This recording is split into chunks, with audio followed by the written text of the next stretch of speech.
Greetings, friends. We will hold this briefing dedicated to the lies and propaganda of the aggressor state.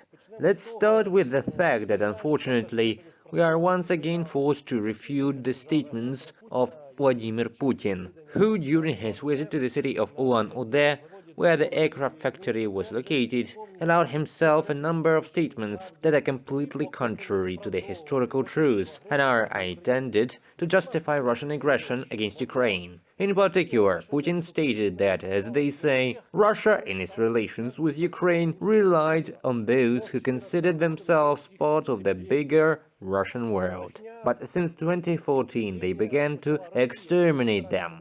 This is a complete lie. It was Russia that started the destruction when it started the war in 2014, and the residents of the Russian-speaking regions who came under the fire of Russian artillery and other missiles suffered the most from the aggressive actions of this state. Putin's other statements in Ulan-Ude are also lies, saying that Russia tried to solve the Donbas issue for 8 years peacefully, but it was deceived and led by the nose. This is not true because it was Russia that stated this problem in Donbas and started the war, when the Russian military invaded Ukrainian sovereign territory, the borders of which Russia undertook to respect since the signing of the treaty back in the 1990s. Meanwhile, Russian propagandists are looking in various ways to justify their own failures on the battlefield, and the fact that the announced capture of Kyiv in 3 days never happened, and the war has been going on for the second year. Yes, under-sanctioned full-time propagandist of the Russian Federation, Margarita Simonyan, in one of her broadcasts, said something that was beyond belief. Let's understand who we are at war with. We are not at war with any Ukraine. We defeated Ukraine, as it is in the first 2 or 3 days when Hostomel was taken, when its army was destroyed, and then the war with NATO began. This is full nonsense. After all, first of all, there was no capture of Ukraine after the capture of Hostomel. Just then, the Russian army was knocked out of the territory of the Kyiv region. Secondly, no disarmament of Ukraine took place either. It was Russia that suffered unheard-of losses on the battlefield since the Second World War. And thirdly, with none of the NATO countries, now Russia is not fighting on the territory of Ukraine. Moreover, Russia explained the aggression against Ukraine with the intention to Ukraine joining NATO, while Ukraine did not have, and unfortunately still doesn't have, the status of even a candidate for joining this alliance. And this nonsense, which the state propagandists allow themselves, is designed to do only one thing: to explain to the domestic Russian consumer why this war, which was supposed to end so quickly, continues for so long and has no prospects for the aggressor on the battlefield. Next, let's talk about how Russian propagandists are trying to find at least some talking heads or speakers in the West who would broadcast the lie they want, and find such a person. This is a certain Jürgen Todenhofer, from they call a German politician, and they are already quoting him to downplay Germany's aid to Ukraine.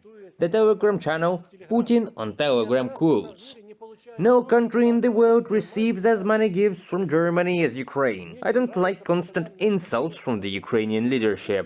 Ukraine is not a moral teacher. If you look for this German famous surname to find out who he is, it turns out that he is the leader of the party named after himself, which took part in the latest elections in Germany and won as much as 0.5%, and did not receive any representation in the German political body or in the Bundestag, and also associated with the forces that support the ruling political force in Turkey. We'll look further and find a completely fictional character in Russian propaganda, and the same channel, Putin on Telegram, quotes a certain Noctis Draven, who makes the necessary statements for Russian propaganda. I think that every soldier of the armed forces of Ukraine should be given a NATO medal, an American flag and a portrait of Zelensky. Let's see who this character is. It turns out that such a person does not exist. This, according to the Russian sources themselves, is a fictional character. Moreover, if you start looking for it on social networks. This fictional person has a YouTube channel with as many as 5,000 subscribers. Of course, he is no leader, no public opinion, but simply a repeater of sense viruses needed in Russia. In the same way, Russia uses fictional media. The same Telegram channel, Putin on Telegram, quotes a website, The Intel Drop. Kinzhal missiles during the last attack hit the command post with NATO officers, a Russian source claims, quoting a non-existent American publication.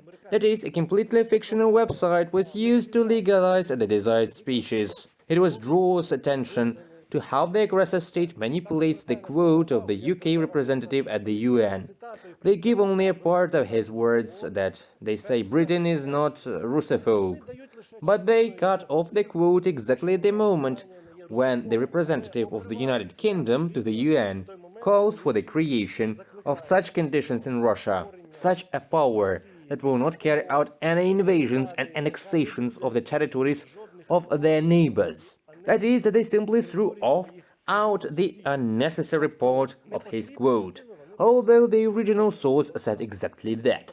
Next, let's talk about how Russia continues to use children in its military propaganda, imitating Nazi propaganda tricks. And we are talking about the same boy Fyodor who was allegedly wounded in the Bryansk region.